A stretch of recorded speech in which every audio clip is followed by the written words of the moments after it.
agradeço o convite e o desafio, ao fim e ao cabo é o desafio de vir aqui um bocadinho também, partilhar um bocadinho, ao fim e ao cabo, a nossa experiência. E tentando ir um bocadinho ao encontro do tema deste encontro. Claro que me vou focar muito na fileira que conheço melhor, que é a fileira hortofrutícola, e portanto irei um bocadinho abordar aquilo que são, ao fim e ao cabo, primeiro apresentar um bocadinho o que é o Centro Operativo, para quem não o conhece, uma vez também estamos a ser vistos e ouvidos por muitas partes e portanto poderão eventualmente não conhecer, e portanto irei começar um bocadinho por aí. E depois irei realmente tentar aqui ver como é que a fileira se tem organizado, a fileira hortofrutícola, como é que realmente desse passado que o Miguel falou, que já nos parece tão distante, mas não é assim tão distante como tudo isso, mas realmente o setor teve aqui a oportunidade de dar alguns saltos tecnológicos e alguns saltos de conhecimento bastante significativos que nos colocam hoje num patamar distinto dentro do setor agrícola. Portanto, somos uma fileira que tem uma contribuição muito interessante para a riqueza do país, e isso foi conseguido muito à conta não só dos saltos tecnológicos que foram possíveis ser dados. A política agrícola comum ajudou em algumas questões, sem dúvida nenhuma, e também do sabor, que eu achei engraçado esta questão do sabor, porque realmente uma das coisas que Portugal reclama, e reclama com direito, é precisamente este posicionamento que temos junto do Atlântico, que nos dá a chamada brisa atlântica, que nos permite realmente alguma diferenciação ao nível do sabor, da cor e do aroma dos produtos, hortofrutícolas neste caso, que nos tem permitido realmente abrir mercados e posicionar-nos de uma forma muito mais profissional e muito mais, diferenciadora, por assim dizer, nos diversos mercados. Muito bem, então se me permitem eu vou partilhar aqui o ecrã, porque tenho aqui preparado alguns tópicos que gostaria ao fim e ao cabo, de trazer também aqui um bocadinho para a discussão. Eu vou tentar pôr isto já está, espero eu, em presente. Já está. Em formato de apresentação. Portanto, eu chamei a estratégia da fileira hortofrutícola, sustentabilidade e valor acrescentado, porque é mesmo isto, ao fim e ao cabo, que é os grandes desafios que a fileira identifica e que nós queremos, de alguma forma, corresponder, e o trabalho que se tem feito tem ido muito ao encontro destes objetivos. Muito bem, então o índice da minha apresentação eu irei abordar essencialmente aqui alguns aspectos que eu considero que são interessantes para a discussão. Primeiro apresentar o Centro Operativo Tecnológico Hortofrutícola Nacional, Centro de Competências para a Fileira Hortofrutícola. Depois irei falar um bocadinho dos desafios, e há aqui uma inversão no meu índice, um bocadinho dos desafios que a fileira identifica e que ao fim e ao cabo sente hoje muito fruto da nova, ao fim e ao cabo, da nova visão que a Europa tem para a questão da produção agrícola, muito baseada aqui na questão precisamente daquilo que o Miguel disse, aqui da questão da sustentabilidade, de como é que nós nos ligamos à natureza, como é que nós podemos preservar e continuar a preservar, portanto, os recursos. Depois, falar da estratégia para a fileira hortofrutícola, um documento que resultou de uma discussão alargada com o setor hortofrutícola, e que identificámos aqui realmente as metas e, ao fim e ao cabo, as medidas que consideramos que são importantes para atingir essas metas. E depois estamos no Ano Internacional das Frutas e Legumes e, portanto, é o nosso ano e é com bastante orgulho que temos este ano internacional, e que nos alerta aqui para alguns aspectos que são importantes e que têm muito a ver com a questão do consumo, como é que nos ligamos ao consumidor, como é que percebemos, como é que de alguma forma conseguimos valorizar aquilo que é nosso nesta ligação e valorizar junto do consumidor esta produção que queremos que seja de qualidade e que queremos que seja realmente promotora da sustentabilidade ambiental e económica, evidentemente. Muito bem, o Centro Operativo é, ao fim e ao cabo, uma associação sem fins lucrativos que nasceu para promover realmente o desenvolvimento da fileira hortofrutícola, juntando as universidades e os centros de investigação da área agrícola com as organizações e com as associações da produção hortofrutícola nacional. Portanto, ao fim e ao cabo, pretendemos fazer esta ligação entre estes dois universos, promover precisamente estas parcerias no sentido de desenvolver a fileira e, de alguma forma, criar aqui valor e aumentar a sua competitividade. Fazemos 20 anos este ano, portanto, daí esta visão também do que era o setor há 20 anos e o que é o setor hoje. É precisamente um salto enorme ao nível nível precisamente da sua organização, da sua competitividade, e queremos crer que a nossa existência contribuiu também muito para que esta competitividade e este nível de conhecimentos tenha realmente tido o resultado que tem hoje.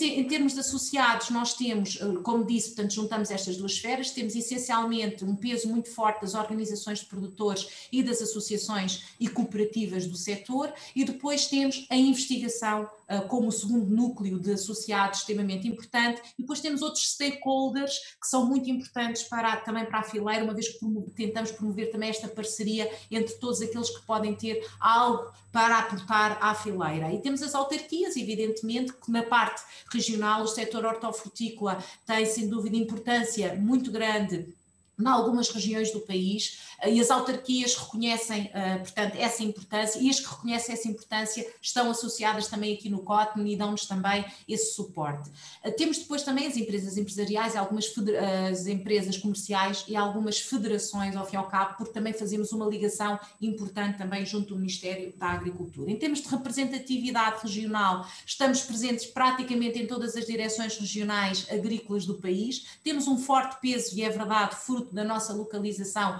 na região de Lisboa e Val do Tejo, que é uma região, para quem não conhece, que fica entre Lisboa, entre a capital e ao fim e ao cabo, Leiria, um bocadinho no centro do país, muito encostados ao litoral, portanto, estamos aqui nesta faixa, mas temos, sem dúvida nenhuma, mas estamos representados nas várias regiões onde realmente o setor hortofrutícola tem um peso grande, nomeadamente a direção do centro, a direção regional do centro, que cobre a parte central do país e interior, onde temos realmente aqui alguns produtos de referência, muitos deles sendo DOPs e IGPs, ou seja, com indicação geográfica protegida, com denominação de origem protegida, o que significa que são, ao fim e ao cabo, características, são produtos com diferenciação de qualidade. E temos também nas ilhas, portanto, temos os Açores aqui também representado, através da Universidade dos Açores, e, portanto, e queremos continuar a ter esta representatividade nacional. Eu aqui trago aquilo que eu considero que é o COTN, aquilo que eu considero que é o mais interessante da nossa atividade, que são muitas ações de transferência de conhecimento, desde ações de capacitação, desde mostras de projetos, de resultados de projetos, desde formações, desde visitas nacionais a outros centros homólogos ao nosso, e é importante, esta relação com o sul da Europa, e temos tido muitas relações com Espanha, com Itália, que nos permitem, de alguma forma, os desafios são comuns para os países do sul da Europa, e portanto há aqui este benefício de podermos também fazer intercâmbio e termos aqui uma relação com esses mesmos países.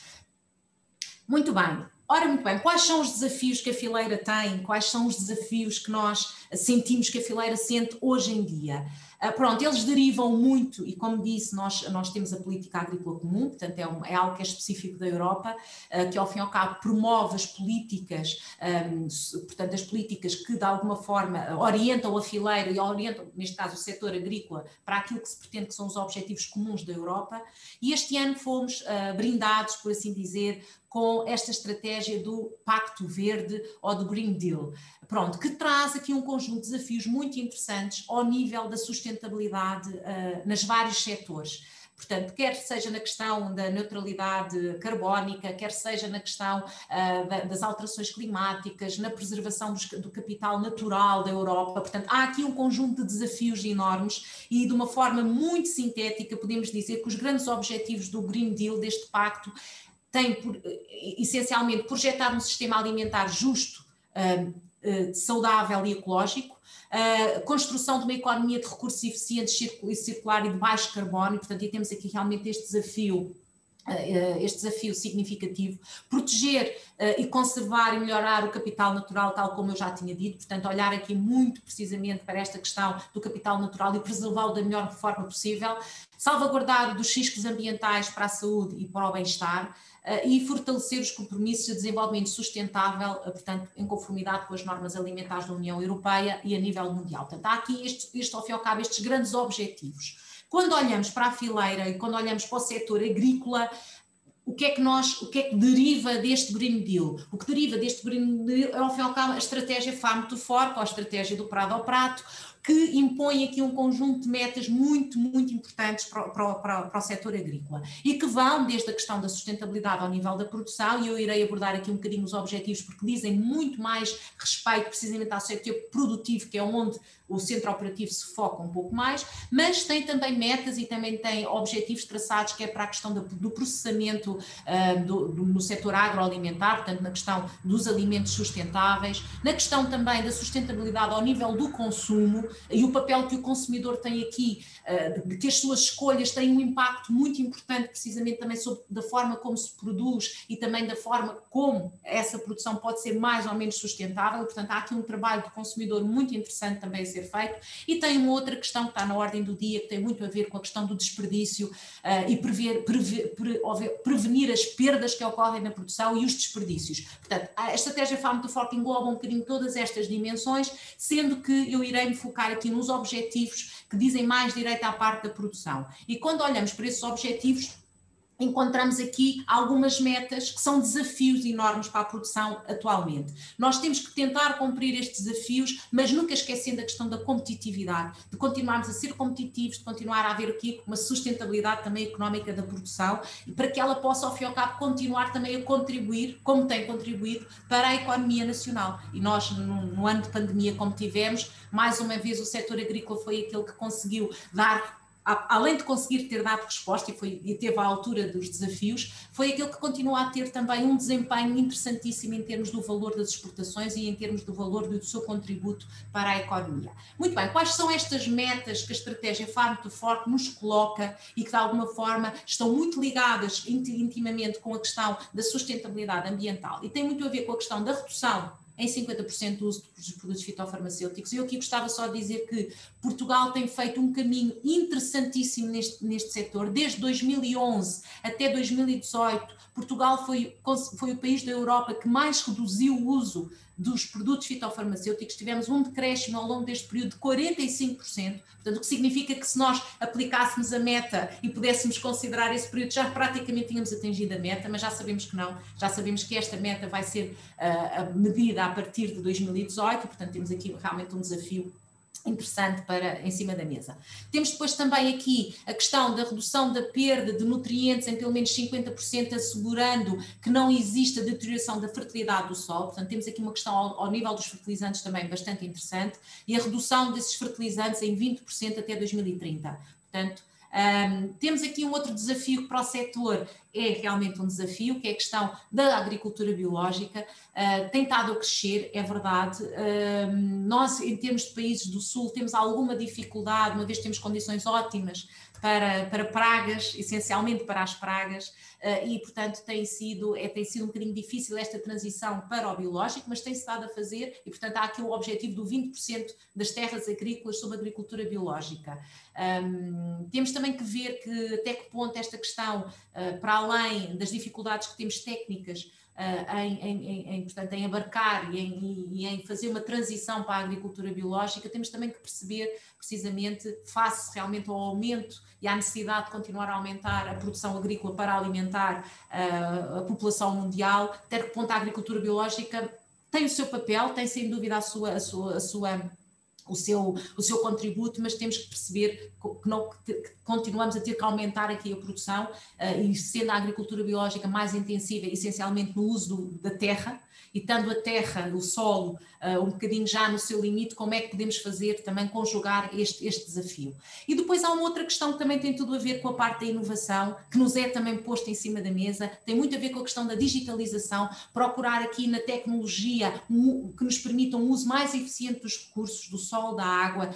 não é? Temos que ter, e Portugal não tem ainda uma cobertura de banda rápida, que ao fim e ao cabo que nos permita que todas estas tecnologias que são muito baseadas precisamente na internet possam ser uma realidade no espaço rural nacional. Portanto, há aqui a questão também deste acesso que é fundamental que ocorra para que este processo de digitalização que toda a gente fala e que está nas agendas praticamente de todos os setores possa ocorrer. E no nosso caso, estando nós e sendo a atividade agrícola feita num espaço rural onde estas coberturas têm muitas dificuldades, é sem dúvida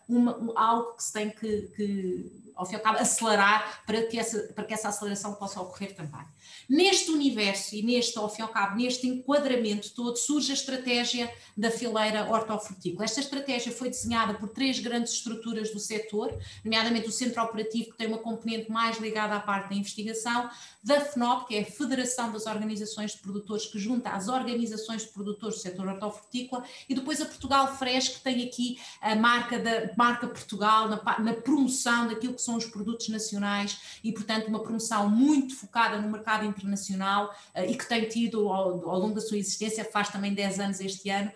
tem permitido Portugal um posicionamento nos mercados externos muito interessante e que tem também levado precisamente a este aumento do volume, quase nos 2.600 mil milhões, 2.600 mil de produção, ou seja, das exportações que temos conseguido atingir. Muito bem, então o que é que esta estratégia, de uma forma muito rápida? Há determinados desafios que foram identificados nesta estratégia e para as quais foram criadas ou tentar desenhar medidas para colmatar. A questão das alterações climáticas e aqui muito focado na disponibilidade de água. Nós, Portugal e outros países do sul da Europa, a água é fundamental. Não há produção que possa ser feita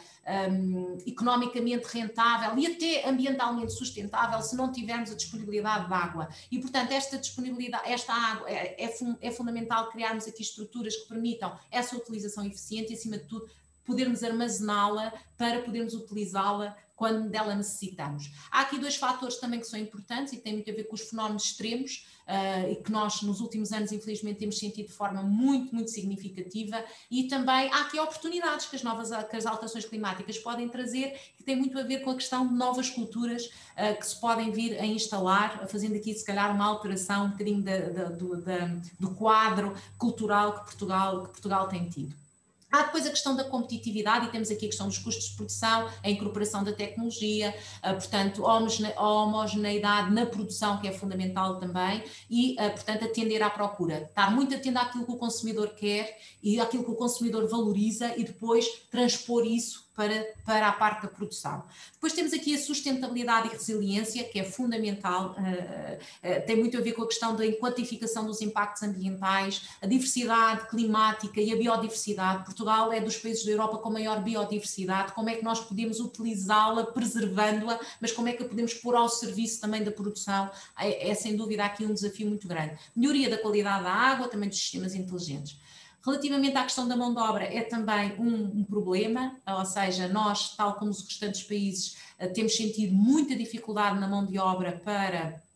a nossa fileira e para o setor agrícola em geral, e portanto há que haver aqui uma atratividade, criar aqui uma atratividade para que a mão de obra se possa instalar em Portugal, portanto possamos ter essa mão de obra disponível e, ao fim e ao cabo, também olhar para a tecnologia e perceber como é que ela nos pode aqui fazer a otimização dessa utilização através da mecanização de operações culturais, tornar-nos mais eficientes nessa situação. A questão da exportação, tal como eu disse, tem tido um progresso enorme nos últimos anos e queremos que continue, e portanto a abertura de novos mercados, a questão das vias de comunicação e depois o consumo. O consumo para nós é fundamental e é muito engraçado, estando nós no ano internacional das frutas e legumes e sendo uma das metas deste ano internacional levar aos 400 gramas de frutas e legumes por dia por pessoa, portanto é um objetivo que faz todo o sentido para nós, evidentemente,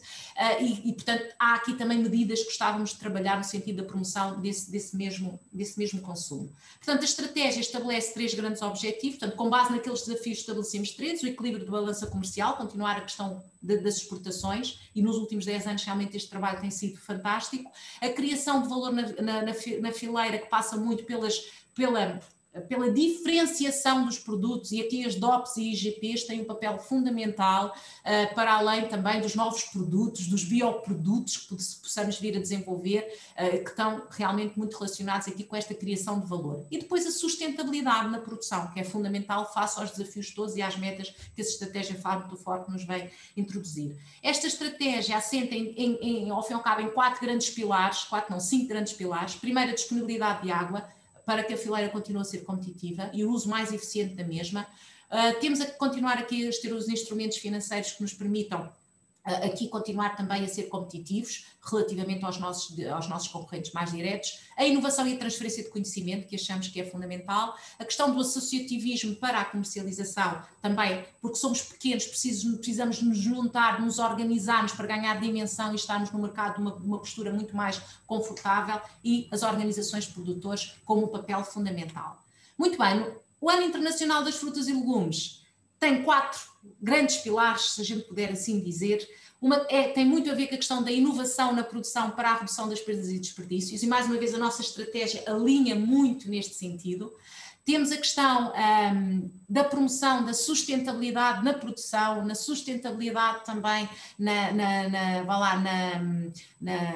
não só na produção, mas também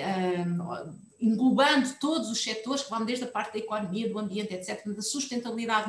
no seu cômputo geral.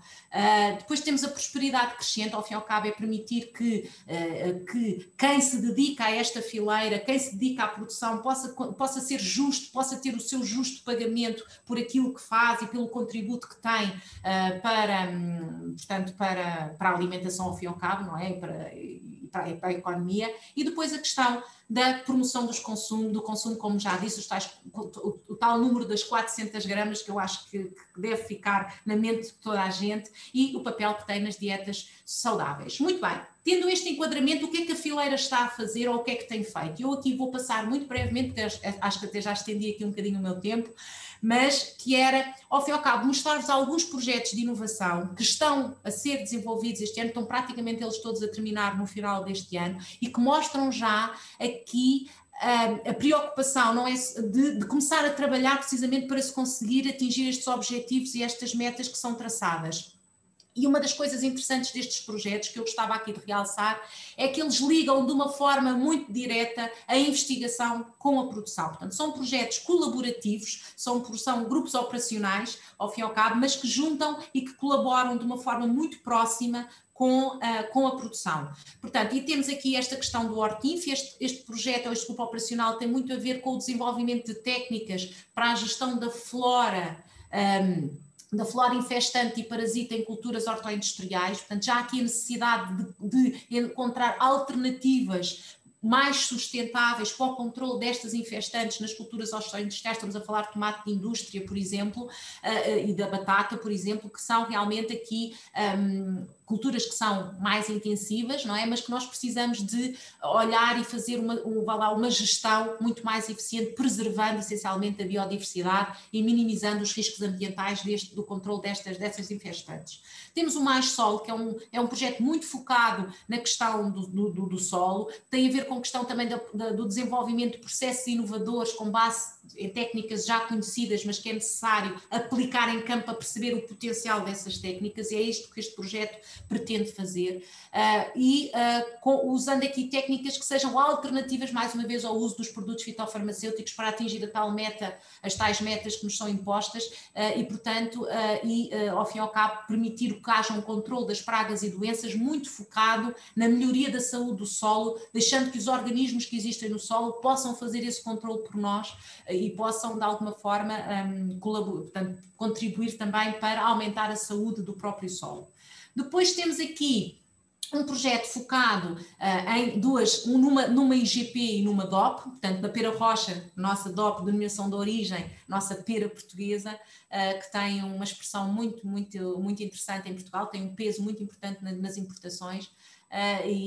nas exportações, peço desculpa, e a maçã de Alcobaça, sendo uma IGP que conseguiu criar uma marca à volta do território da Alcobaça e da região oeste, por assim dizer, e que tem realmente tido aqui um papel bastante importante. E o que é que nós fizemos aqui neste projeto no Fitoagro? Foi precisamente, mais uma vez, a questão das pragas e doenças, mais uma vez a necessidade de criar alternativas que nos permitam o controle mais eficiente das mesmas. E aqui temos não só a questão de redefinir aqui alguns níveis económicos de ataque, porque percebemos que as alterações climáticas estão também a ter a sua influência nos próprios ciclos das pragas e doenças. Portanto, o objetivo é aqui perceber e afinar essas técnicas e utilizar aqui os modelos de apoio à decisão, criando uma plataforma que permita ir, ao fim e ao cabo, dar logo aqui informação em tempo real ao agricultor, de modo que ele possa atuar de uma forma preventiva e assim minimizar mais uma vez o uso dos produtos fitofarmacêuticos.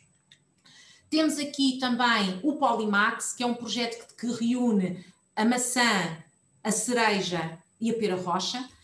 e que basicamente tem muito a ver com a questão da polinização. Finalmente conseguimos, nestes últimos anos, ter um trabalho muito interessante nesta questão. Tem sido trabalhado em várias áreas e a Universidade de Coimbra aqui tem tido um papel fundamental, o Centro de Ecologia. Nós temos um bolseiro, neste caso, que está a fazer o doutoramento e que tem sido fantástico neste projeto e tem sido ao fim e ao cabo o motor deste projeto. E o que é que nós percebemos? Percebemos que os frutos que são polinizados têm melhor qualidade. Pronto. Então, se tem melhor qualidade, nada melhor do que dar essa informação que os agricultores já sabem, mas levar os agricultores a perceber que no pomar tem um conjunto de recursos gratuitos que o podem ajudar nisto. E, portanto, aquilo que nós temos conseguido é sensibilizar os agricultores. Temos agricultores a fazerem, nesta altura, hotéis para insetos. Portanto, porque percebem que realmente têm ali uma fauna que é extremamente importante para a sua produção, para, ao fim e ao cabo, esta diferenciação pela qualidade dos produtos. Temos o Safe Apple, que é outro também muito focado aqui na maçã da Alcobaça e que tem a ver com precisamente olharmos para muito preocupação do consumo, do consumidor. Sabemos que o consumidor está cada vez mais sensível não só à forma como é produzido, mas à segurança, sempre teve, à segurança dos produtos. E, portanto, aqui é tentar trabalhar aqui a maçã, a pós-colheita da maçã, portanto, ou seja, a conservação com resíduo zero, que não tenha qualquer tipo de resíduo, que a conservação seja feita à base de, vai lá ao fim e ao cabo, de não só de uma pré-colheita que vem logo à partida, portanto a fruta vem logo mais bem preparada do campo em termos da gestão da rega e da fertilização, que lhe permite uma melhor conservação, e se tivermos que fazer alguma aplicação de produto que ajude, que ele seja biológico, que ele não deixe qualquer tipo de resíduo e que isso permita valorizar o produto junto do consumidor. O Pro Energy, que tem muito a ver com os desperdícios, mais uma vez, portanto aqui o que olhámos foi para os desperdícios que acontecem ao nível do processamento da maçã ou de quarta gama de outros produtos e perceber como é que podemos valorizá-los. E olhamos para eles e caracterizamos. Aqueles que ainda têm algumas componentes importantes podem ser desenvolvidos novos produtos. Aqueles que já não têm tanto interesse em termos dos seus componentes podem ser, por exemplo, redirecionados para a produção de biogás, que depois pode ser incorporado no processo produtivo e haver aqui uma circularidade, que é também algo que a perfileira procura. Nas pronoídeas, temos aqui um trabalho feito com os pêssegos e as cerejas da Cova da Beira Interior, por assim dizer, e temos aqui dois projetos, um muito focado na parte da tecnologia, não é? De que forma é que podemos utilizar aqui a questão dos drones para a quantificação, por exemplo, da produção, e isso ser muito importante depois na logística da comercialização, e também uma coisa muito interessante que é o desenvolvimento de um robô que identifica as infestantes e faz uma aplicação localizada de herbicida, mais uma vez minimizando o uso dos fertilizantes, neste caso dos herbicidas, e havendo um menor impacto ambiental precisamente desta aplicação. E a questão do prunos pós, que tem a ver com a pós-colheita, mais uma vez na tentativa de minimizar os desperdícios que ocorrem na pós-colheita, otimizar os parâmetros da atmosfera controlada, portanto otimizar os parâmetros todos de pós-colheita para que haja menos perdas possíveis. Quando estamos a trabalhar com cereja, por exemplo, ela é extremamente perecível e o pêssego, há muitas perdas que ocorrem, o objetivo é minimizar precisamente, indo ao encontro do objetivo do ano internacional e também da estratégia que traçamos. Os pequenos frutos não podia deixar de os trazer, portanto Portugal tem-se também destacado em termos da exportação dos pequenos frutos,